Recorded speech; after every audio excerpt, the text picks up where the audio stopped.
सभे मगहिया भाई बहन के भूलेटन काका के राम राम आथिन मगहिया खबर में सुनथिन देश दुनिया के खबर।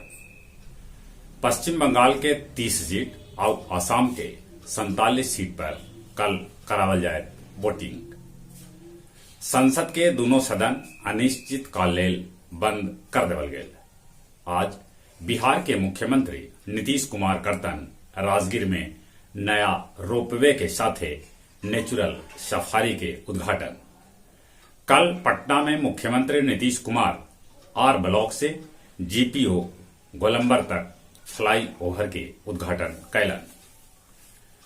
महागठबंधन के बिहार बंद आज साथे साथे संयुक्त किसान मोर्चा के आह्वान पर भारत बंद के आयोजन भी आज करल गेल है। तेजस्वी तेज प्रताप समेत 21 राजद नेता पर हत्या के प्रयास वाला मुकदमा दर्ज कैल गेल है। तमिलनाडु में एगो निर्दलीय उम्मीदवार सर्वनन चुनाव जीते पर हेलीकॉप्टर 1 करोड़ कैश आईफोन के साथे 3 मंजिला घर देवे के घोषणा कैल का है।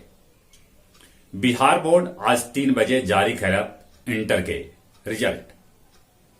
देश देशांतर मगहिया दलान के 31वां कार्यक्रम अंतर्गत होली गीत माला 3 के आयोजन कैल गेल, जेकर अध्यक्षता मिथिलेश जी और संचालन कृष्ण कुमार भट्टा कैल का।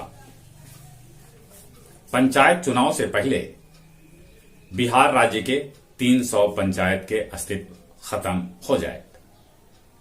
राजस्थान के सिरोही में एगो घुसखोर तहसीलदार एगो कमरा में बंद होके 20 लाख रुपया नगद गैस चूल्हा पर जरा देलक।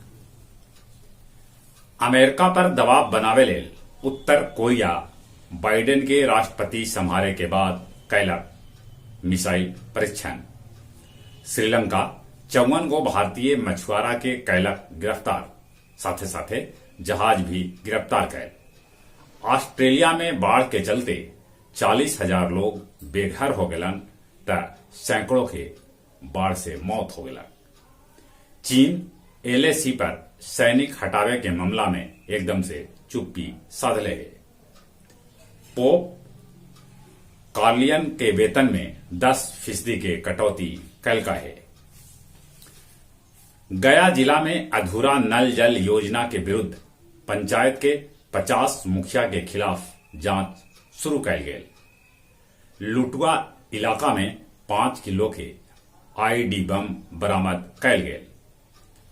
माओवादी सभे के बंद के असर दोसर का दिन भी गया जिला के डुमरिया, इमामगंज और बांके बाजार ब्लॉक में देखा गेल। गया में एक दिन में 12 गो कोरोना पॉजिटिव मरीज भेटैलन। और अब कुछ खेल के समाचार। इंग्लैंड के साथे दोसर का 1 दिवसीय मैच आज खेला जाए। T20 विश्व कप से पहले भारत पाकिस्तान के बीच 3 गो T20 मैच खेला जा सका है। खेलो इंडिया युवा खेल में योगासन के भी शामिल कैल गए। भारतीय फुटबॉल टीम ओमान के 1-1 से ड्रा पर रोकल। बिहार क्रिकेट लीग के फाइनल में पटना पायलट्स और दरभंगा डायमंड्स के बीच हुए मुकाबला। 4 महीना चले वाला ओलंपिक मसाल यात्रा के रंगारंग शुरुआत हुए। जहां तक मौसम के सवाल है, मौसम पलटनिया ले रहा है।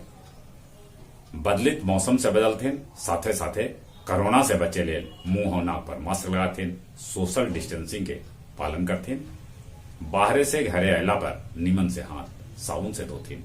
चलित एक बेर फिर से अपने सभे के भूलेटन काका के राम राम।